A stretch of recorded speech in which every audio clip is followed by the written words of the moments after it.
Hello, and welcome to a behind-the-scenes look at Titansgrave, Geek and Sundry's new tabletop RPG show. I'm your host, Stef Woodburn, and today we are going to explore the world of Volcana, the unique sci-fi fantasy world created specifically for Titansgrave by Wil Wheaton and Ryan Wheaton, Chris Pramas, and Nicole Lindrews. We'll discover the origins of the game world and see how it fits into the age system. Let's take a look.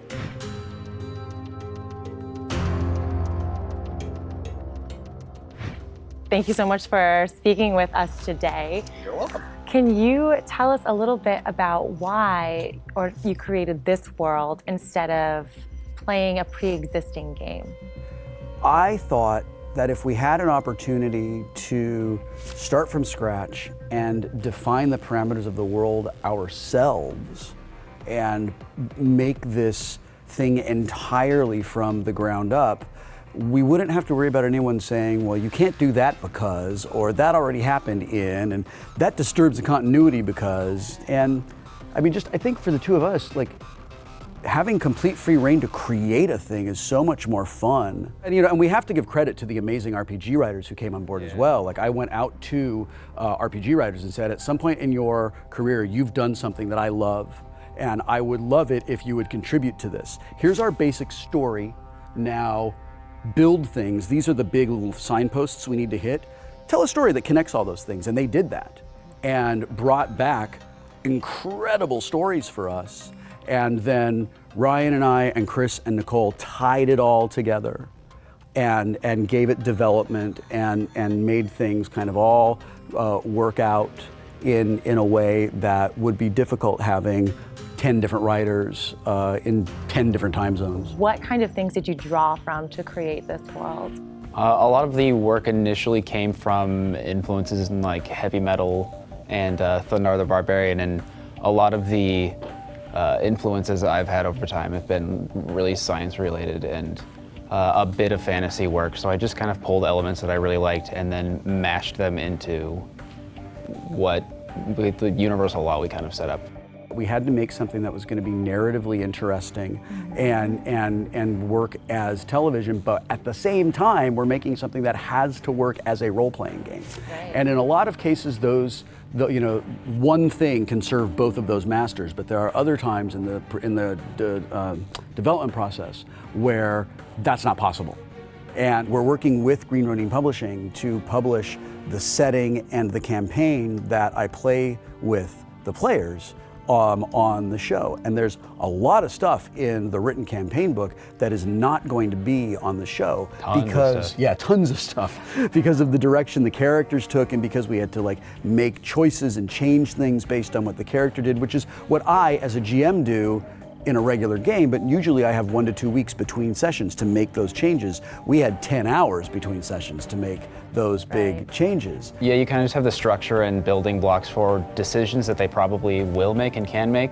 And sometimes like everything was going perfectly kind of thing, and if one little thing happens and then they all kind of run with it, it completely derails everything, which is totally fine. It can totally happen. That's the point which is the point of a role-playing game, right? Like you want the world to come alive. And you want the players to feel like their choices matter. Yes. And so they're not railroaded from like set piece to set piece. And we don't want to go on and redo anything or refilm anything or tell them what to do or tell them if they're doing things right or wrong because it's entirely character-based.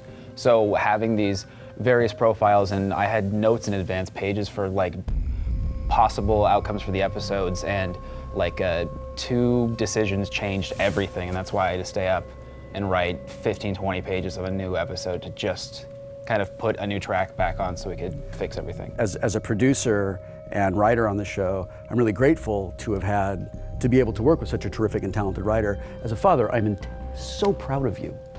How would you envision Titansgrave going forward in season 2, season 8? I feel like we would have these characters be like linchpins to the entire universe. Obviously they started with it, and having these characters be there, even if they're not being played, they can be turned into NPCs that the characters get to interact with and use the resource that we've created with them. And the cast can come back and we can bring new people in with new characters. I would love to have them back. I would love to have these actors back. And yeah, every episode of Tabletop has different people on it. and everybody has a different vibe and a different chemistry, and working with the same people over an extended production lets things happen that don't happen on tabletop. And I would very much like to work with this cast again. We're here with Chris Pramus and Nicole Lindrews of Green Ronin Publishing.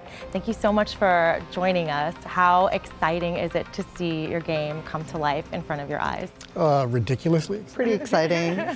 When did you first begin collaborating with Wil on this project? So I had been on season 1 of Tabletop a few years ago, where I ran the Dragon Age role-playing game. We started talking about this project last August. All the four of you all create the world together, or was that a Wil and Ryan endeavor mostly, and they brought it to you? How did that work? It's been collaborative. We started with a concept meeting back last fall, and then Wil and Ryan have worked on a lot of the world building, and Chris and I and a team, we had to put together a team of 10, 15 people to all collaborate at the same time, working out the episodes individually. For time constraints, but also because we know a lot of really talented people, we hired a writer for each episode, essentially, to write the adventure stuff. And we provided them with an overall story arc, what needed to happen in their adventure, but we also wanted their creativity in putting that stuff together. So a lot of people have touched this project in different ways and added to the world, and it's cool to see people on set actually bringing it to life. It helps that we started from the Dragon Age rules design and expanded that into what we're calling Fantasy Age for the background, the die rolling and the numbers mechanics part of the adventures. Basically, since we released the Dragon Age role-playing game, we've had a lot of interest in the rules from people who didn't necessarily want to adventure in the Dragon Age setting. And when Wil came to us and said, hey, I want to do this thing and I love the Age system, is there a way we could use that? I was able to say, absolutely. So we're going to have a concurrent release of the Fantasy Age core rulebook. So that'll be the core rules for doing fantasy adventures. And then at the same time, we're going to release the Titansgrave book. Titansgrave will give you information about the world setting and then also all the adventures that were run on the show. Thanks for joining us on our behind-the-scenes look at the world of Volcana. Please remember to share, like, and subscribe for more episodes of Titansgrave. I'm Stephanie Woodburn. You can find me on Twitter at Stef Woodburn, S-T-E-F Woodburn.